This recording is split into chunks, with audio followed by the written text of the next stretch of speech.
On today's episode of Locked On NHL, there's fool's gold in them there Western Conference hills.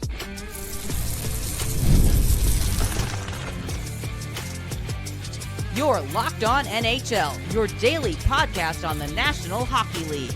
Part of the Locked On Podcast Network, your team every day. Yeehaw! Welcome into another episode of Locked On NHL, your daily NHL podcast. We are part of the Locked On Podcast Network, and we are your team each and every day. And we thank you for making Locked On NHL your first listen each and every day. Make sure you subscribe on YouTube and your favorite podcast platforms so you don't miss out on any new episodes throughout the week. Today's episode of Locked On NHL is brought to you by FanDuel. You can start the season with a big return on FanDuel. New customers can place a $5 bet, and you'll get started with $150 in bonus bets if you win your first $5 bet. Visit FanDuel.com to get started. On today's episode of Locked On NHL, we take a look at teams in the West that have been giving us fool's gold. We'll talk about teams that are off to good starts that won't last, or, in one case, a bad start that can't possibly continue. And in the case of one team off to a bad start, we'll talk about why Barry Trotz is smashing the panic button already and is threatening a rebuild. We'll also talk about some key injuries, including Brock Boeser out of the lineup for the Vancouver Canucks. We'll talk about who needs to step up in his absence. My name is Seth Toupal, host of Locked On Wild, joined by my Western Conference Tuesday counterpart, J.D. Young of Locked On Sharks. And J.D., we are prospecting to start off the show today. You're right place, buddy. Yeah, we are looking for gold, fool's gold, that is, because there are some teams in the West that are off to really good starts that can't possibly continue. Or there are some teams that are starting off slow out of the gate that can't possibly continue on the path that they are currently on. And so let's start in the Pacific, and let's just take a peek at a couple of teams who are off to great starts that can't possibly continue on their current path. Yeah, let's start with Calgary. And this one I'm going to pose to you because I don't know. Like, I'm at we're getting to almost the quarter mark of the, I don't ever know if it's quarter pole or 3/4 pole horse racing. What are you guys doing over there? Anyway, we're getting to like that famous 20 game mark. We kind of know what you are. And this Flames team, like, I keep trying to be like, it's not going to last. It's not going to last. But at some point, you are who you are. And this Flames team, maybe they're just this year's version of that Kraken team from a couple years ago. That's just like, we're just going to have a bunch of different guys contribute. We're going to get timely goaltending when we can, and that's just going to be who we are. And it seems like the Flames might be that team this year, for at least for the Western Conference, right? Nobody like kind of blowing you away, but you have Rasmus Anderson with 11 points, Huberdeau with 9, Connor Zary with 8, like Coleman with 8. Like, you just have a bunch of guys kind of all chipping in towards it, and it's might just be this team is just that's this team, and maybe it falls apart, or maybe they're just that one weird team that everyone's like, how do they get to the playoffs? And then next year everything falls apart because what they're doing isn't sustainable long term. But maybe it is this year, and I cannot put my finger on this team. Yeah, they started off winning 5 out of their first 6. And we were like, wow, where is this coming from? Now, if you look at what's happened since, they have started to teeter the other way. But this is interesting too. If you look at the current standings in the Western Conference, you know, one of the things that I like to use as an indicator of if teams are legit or not is goal differential. It's not a huge indicator of success, because but if you usually outscore the other team, you're usually a pretty good team. Right. The teams that have a double-digit positive goal differential right now, the Winnipeg Jets, who are at plus 36, they're just pretty good, crazy good. Noted wagon. Yeah, they are the entire cavalry of wagons right now. The Vegas Golden Knights. Vegas Golden Knights are at plus 18. The Minnesota Wild are at plus 14. The Dallas Stars are at plus 13. The Calgary Flames are at minus 2. They have given up 48 goals in 16 games, which is just 3 per game, which is not terrible. Yeah. They've scored 46. But the thing that kind of leads me down this is fool's gold is just look at some of the games that they've had against the upper level teams. Carolina, certified wagon in the East. They lost that game 4-2. Winnipeg, we just talked about, they're the entirety of the Oregon Trail of wagons right now. And they lost that game 5-3. Vegas, they lost that game 5-0. They split with the Edmonton Oilers so far this season. Now, they do have the Vancouver feather in their cap at this point, but like it just, all these games against the key teams just doesn't pass the smell test right now. Like you would like to have, I think, more, because the teams that you've beaten so far, you beat Vancouver. Okay, that's a good win. That's a good win. Philly is bad. They're a bad team. Edmonton, that's a good win. Yeah, but Edmonton always starts the season like they're a bad team right now that we expect to be good. So Edmonton always comes out of the gate slow. You beat Chicago. Chicago. You beat Pittsburgh. Bad team. You beat Montreal. You beat New Jersey, which is trending more towards a good win. Yeah. I mean, everybody shuts out New Jersey nowadays, but well, Jacob Markstrom can't score the goals too. Yes. But beyond that, like you did beat LA tonight. Yeah, they beat LA, so that's another feather, but it's just, I feel like the losses are mounting against legitimate Western Conference. Maybe they're just as Bill Simmons calls it, the good bad team, where they're just that. Maybe that's just them. They are the good bad team this year. Of like, we're the poop mountain. They're the king of the poop mountain this year. Where of just like those bad teams and they're probably going to look back and be like, we should have lost more games to get ourselves in a better draft position. But we're the good bad team this year. What they needed to do was be the Daryl Sutter team, like his last year in Calgary, where they just found ways to lose every game. And they had like 19 overtime losses or some just insane number. Yeah. But I think they are 100% like, this isn't real gold. This is fool's gold. This is fool's gold. Yeah. Why am I doing 1920s mobster? They do have like coming up or right around Thanksgiving here. Before Thanksgiving, they play Vancouver.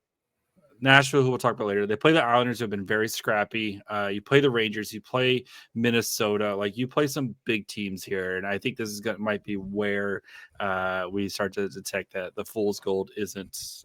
It's not real here. Yeah, the boat is taking on water, or in this case, the fire is starting to spread outside of the fire pit. The wagon is, I don't know. Yeah, Pick whatever you want. The wagon axle has broken, and you have to get rid of one of the ox. I don't know. Your dysentery. I don't know, man. Ew. How often would you just go hunting and just gather as much, just shoot as much like of the bears until you couldn't carry anything back? Every time. Yes. Every time. Or things don't go according to plan, so you just fjord the river. Like, yeah, I don't care. I'm going to try to cross, and then everybody doesn't make it. No. Anyway, yeah, this is not Locked On Oregon Trail yet. David, talk to us. We got this. All right, who else in the Pacific is fool's golding? The Kings, who the Flames played tonight, and the Kings like. We talked about them going into the season as a potential, like, probably 3 seed or whatever going into this year. And they've, I think, performed better than expectations, especially in the division. And as of tonight, they were leading We still don't know Vegas. Vegas is losing right now to Carolina. I'm going to assume Carolina just continues to keep Vegas out. So they are leading the Pacific with 21 points right now in 17 games played, which is a little bit more than the Knights. And I know they're doing this without Drew Doughty, and Drew Doughty is expected to be back around the beginning of the new year. But like, I don't know, man. This feels very fool's gold to me with the way that they're doing this. And, you go back to your goal differential, it's +5 for the Kings, right? Like, that doesn't scream some dominant team that is going to kind of going back to the schedule thing, right? Their wins against Buffalo, Montreal, Anaheim, the Sharks, Utah, nice one against Vegas, nice one against Minnesota, but like they're beating the bad teams, which is what you're supposed to do when you're a team like this. And they are, like some of their losses, they'd probably, like they've lost like to Toronto 6-2. They lost to Vegas 6-1. I mean, you lose to the Sharks, like you losing some games that you would like to see this team win. And I think that just because they've played a couple more games, that's why they maybe look better than they are. But yeah, I think this team is very much fool's gold. I think they're going to fall back to the middle of the pack here at some point. Losses to San Jose, a shootout loss to Chicago, and an 8-7 overtime loss to Ottawa. That game was drunk. That's OHL like game right there. That's Tecmo Bowl. Yeah. I'm not buying what the Kings are selling. Like that's not going to fix my wagon. It's parts for something else that they're trying to sell me. I'm not buying it. One team in the Central before we move on. I think, and I'm doing this out of the box because I'm just going to be, and people will hear this and say, oh, shocker, the homer thinks his team is sustainable. I think what Winnipeg is doing now, not to this extent, I think what they're doing is sustainable. I think what the Minnesota Wild are doing is sustainable because of the foundation that it's built on. Good defense and good goaltending. And I think if the Wild are in contention by the trade deadline, they're going to make a big swing. And so I think what they're doing is capable of continuing. Same with Winnipeg. I don't think what Colorado is doing in a bad way is sustainable. I just refuse to believe that a Nathan McKinnon and Cale Makar team can continue to just crawl through the mud at this point in the season. Yeah. But like I said earlier, at some point you are who you are, right? Yep. And we're getting very close to that point. I think you always kind of like American Thanksgiving is kind of like, okay, you are who you are at this point. And that team, I know they're starting to get healthy and they're starting to get some guys here and stuff. And but Makar and and McKinnon, like how much more can you ask of these dudes? Like they're doing literally everything right now. And you wonder if by the time the games start to ramp up and you get into even more like must-win games to solidify playoff spots or get to the playoffs, are they going to have anything left in the tank? Because these guys are having to wear the Superman cape every night. And at some point, you just run out of gas. You are either a team that has scored 55 goals in 16 games, which would be tied for fourth in the entire Western Conference, or you're the team that's given up the most goals in the West so far. Like, pick one. Pick a side. No, it's not great. But I just can't believe that it's going to continue. Like, there just are too many good players on that roster. So I guess we'll see. Yeah, I'm starting to think maybe this might just be it just might be their year of just kind of like they have to kind of reset this year. And like you kind of reset, take a step back, and then go into next year like kind of fully loaded, ready to make another run at it. And I think this might just be that season for the Avalanche. Yeah, well, it could be worse. You could be Nashville, who we'll talk about at the end of the show today. But first, We got a couple of key injuries to discuss, including Brock Boeser and what his absence means for the Vancouver Canucks. We'll touch on that as we continue today's episode of Locked On NHL after this. Today's episode of Locked On NHL is brought to you by SelectQuote, the World Series, the Super Bowl, the Olympics. The world's top athletes get to play in these top-level sporting events thanks to one thing, teamwork. And teamwork can also protect your financial legacy and your family's future. SelectQuote's licensed insurance agents are the perfect teammates when shopping for customized, affordable life insurance. They can find you the right policy to keep your financial legacy safely in your family's end zone. SelectQuote is one of America's leading insurance brokers with nearly 40 years of experience, helping over 2 million customers find over $700 billion in coverage since 1985. If you are in good health, they will work with carriers that could get you same-day coverage for up to $5 million, no medical exam required. Get the right life insurance for you for less at selectquote.com/lockedonnhl. Go to selectquote.com/lockedonnhl today to get started. That's selectquote.com/lockedonnhl. Get ready to tackle the NFL action with FanDuel, America's #1 sportsbook, because right now, new customers can bet $5 and get $150 in bonus bets if you win. The FanDuel Sportsbook app gives you everything you need to place live bets on the NFL all in one place. So maybe you have the Dolphins winning with a Tyreek Hill touchdown. That will probably work out really nice for you. So you get the hunch in the middle of the game. You check out the latest stats, view live play-by-play, and so much more on the same page where you place your bets. Just visit FanDuel.com to join today. You can start with $150 in bonus bets if you win your first $5 bet. That's FanDuel.com. Never waste a hunch. Make every moment more with FanDuel, the official sportsbook partner of the NFL. Welcome back as we continue our wagon ride through today's episode of Locked On NHL. Once again, we are your team each and every day, and we thank you for making Locked On NHL your first listen each and every day as well. All right, JD, let's talk about some injuries. A big one for the Vancouver Canucks as it was announced that Brock Boeser is going to be out of the lineup indefinitely after taking an illegal hit from Tanner Jeannot in the game between the Kings and the Canucks from Thursday night last week.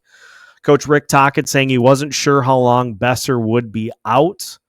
Quote, I talked to him briefly, Tocchet said. It doesn't feel great, but I wouldn't say it's horrible. So I think he's indefinite right now. These things can change in a week or 24 hours. I don't know. Jeannot was assessed a match penalty midway through the first period for an illegal check to Boeser's head. Department of Player Safety suspended Jeannot for 3 games on Friday. So here's kind of where we're at with things. Obviously, because it's a head injury, there's no set rehab or set time frame for this type of thing. Like, you can't just say, well, this is a knee sprain, give it 2 weeks, and then you'll get back out. I think Tocchet nailed it when he said it could be fine tomorrow. It could be fine 2 weeks from now. Like, you have to take these day to day in these types of instances. Yeah, speaking of Tua and myself, a huge Dolphins fan, you never know with these head injuries, like when sometimes they feel great and then like 2 days later you start to get symptoms.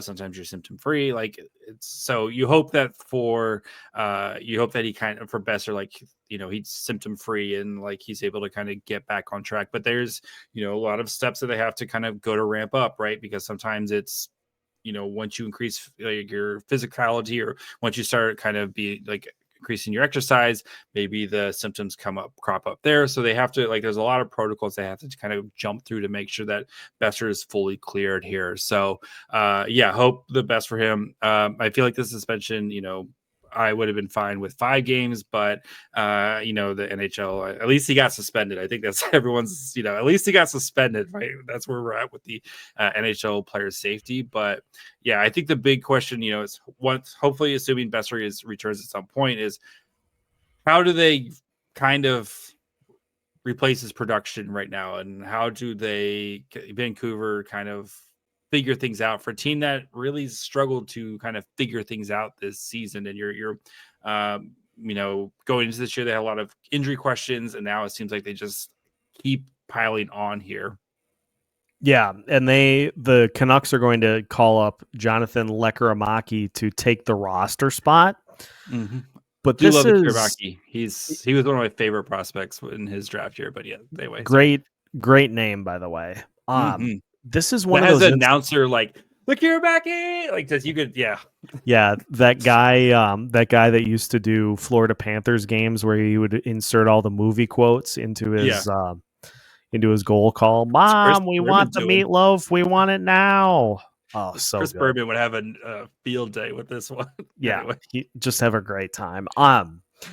This feels like a great opportunity for Elias Pettersson to get him. Are you gonna do something, bro? Figured out. Like, you are paying him $100 million player, and you've got 7 points and 3 goals through the first 13 games of the season. JT Miller's doing fine. He's got 5 goals and 11 points in the first 13 games. I mean, even a guy like Connor Garland off to a great start. Jake DeBrusk, 8 points in 13 games.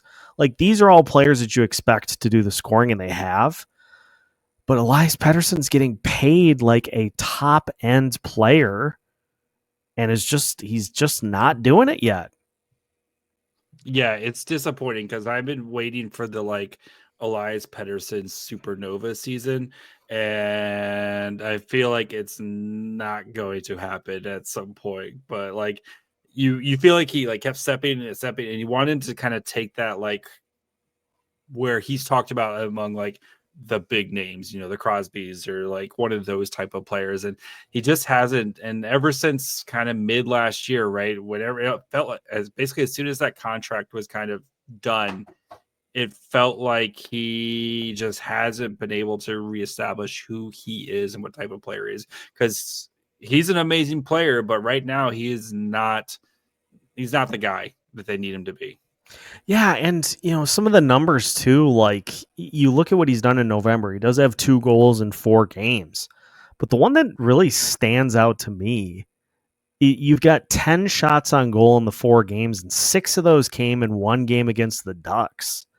I know shots on goal are not a great indicator as to player performance, but I just feel like you got to hit a number if you are a top level player. Like, this would be saying if Kirill Kaprizov had a stretch like that where he had 10 shots on goal in a 4-game period and 6 of them came in 1 game, I would be wondering what was going on.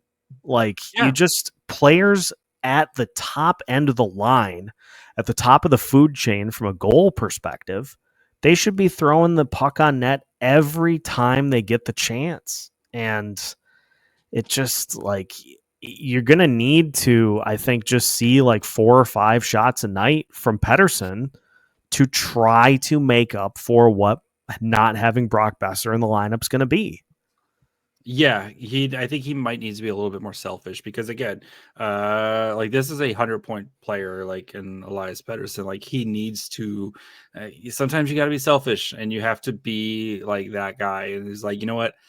I got to shoot more, right? I got to get my touch. I got to get my touches. And last time I checked, you do need to shoot the puck to score goals. It helps. I'm an idiot. I am an idiot, but you do gotta put it on net occasionally to try to score a goal. So yeah, I think Pettersson, this could be a really good moment where it's the team basically has to look to him and be like, you got to be the guy who carries us through right now because we need you. We need you to be the guy that we know that you can be. So, yeah. And speaking of not wanting to be that guy, Barry Trotz does not care. Wait till you hear these comments that he had earlier this week talking about where Nashville is at and where he's not afraid to go if things don't improve. We'll discuss as we finish today's episode of Locked On NHL after this.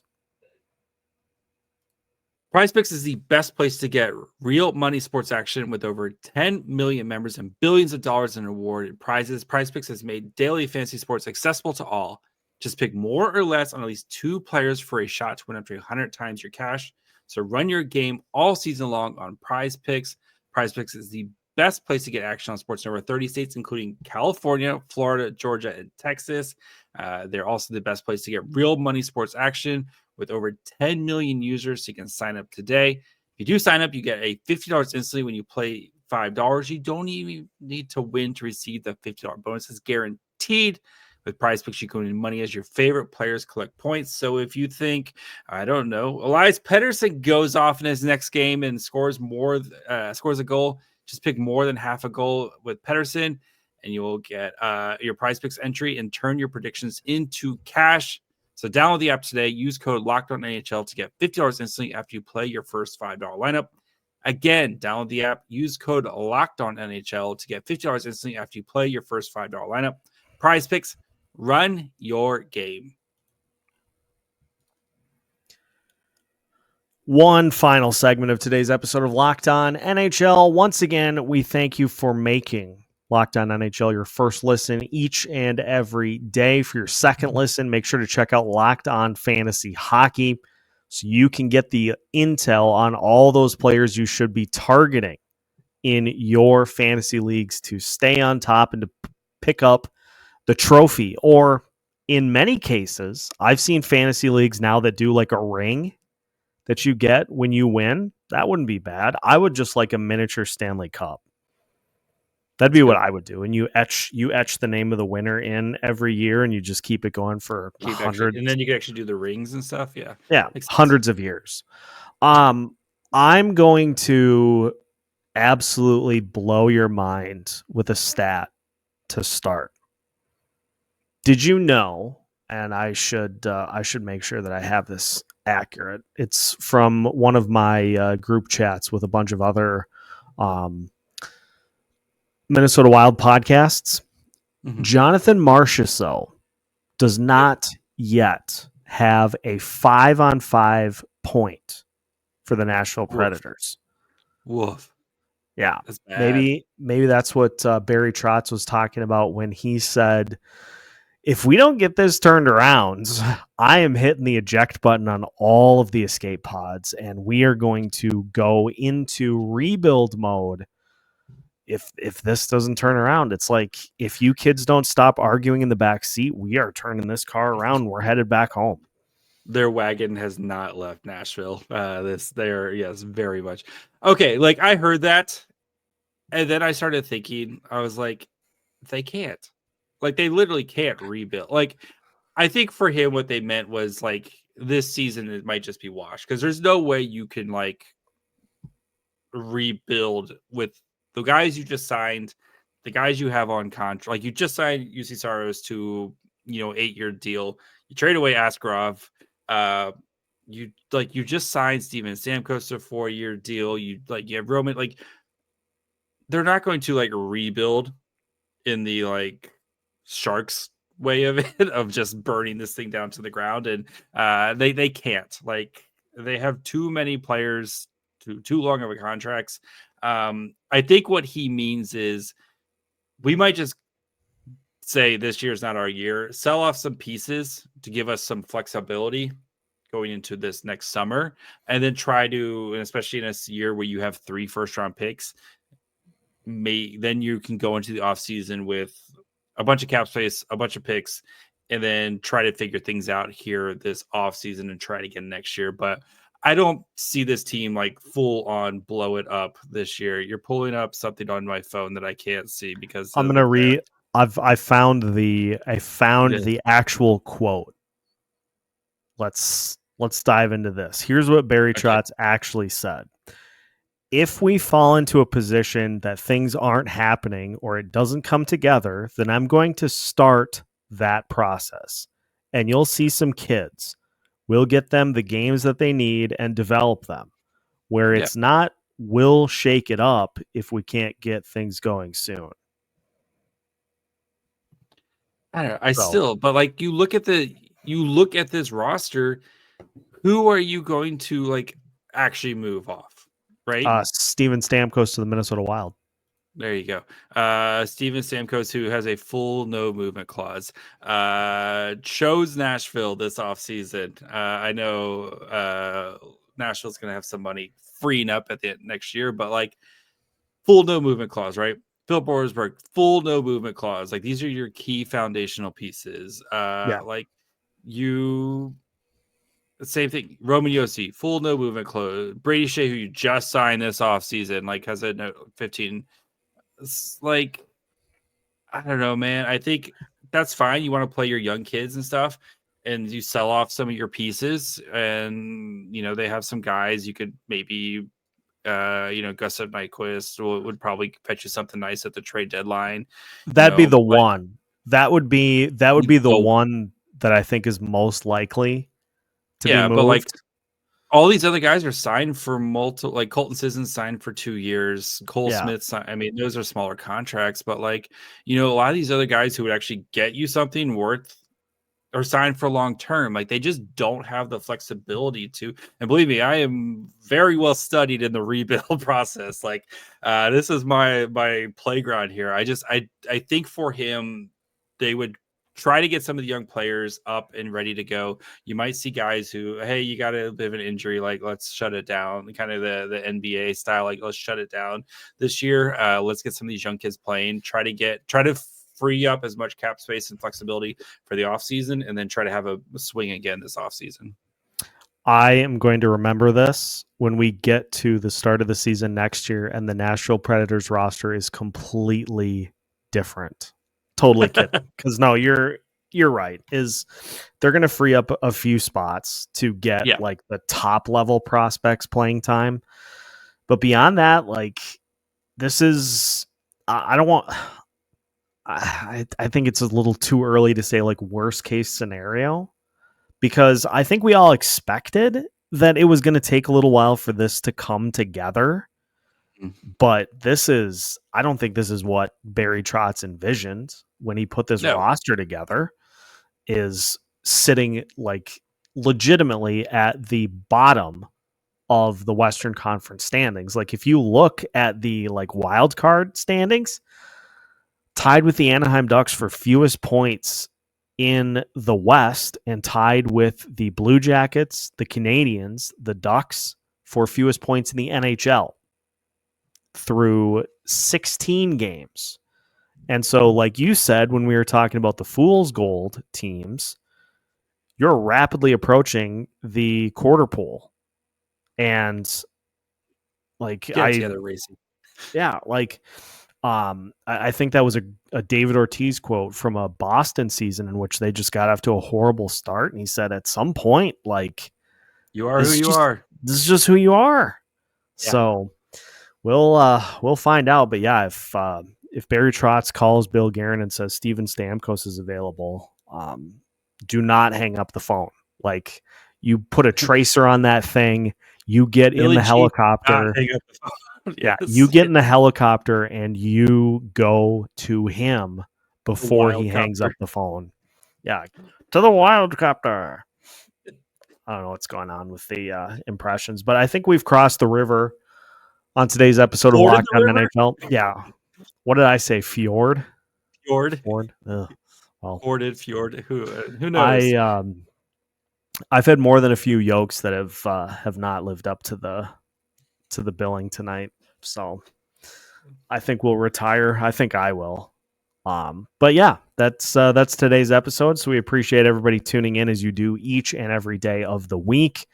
Make sure to hit that like button on YouTube so you don't miss out on any new episodes, and follow us on your favorite audio platforms as well. Locked On NHL has new episodes for you every Monday through Friday as parts of the Locked On Podcast Network.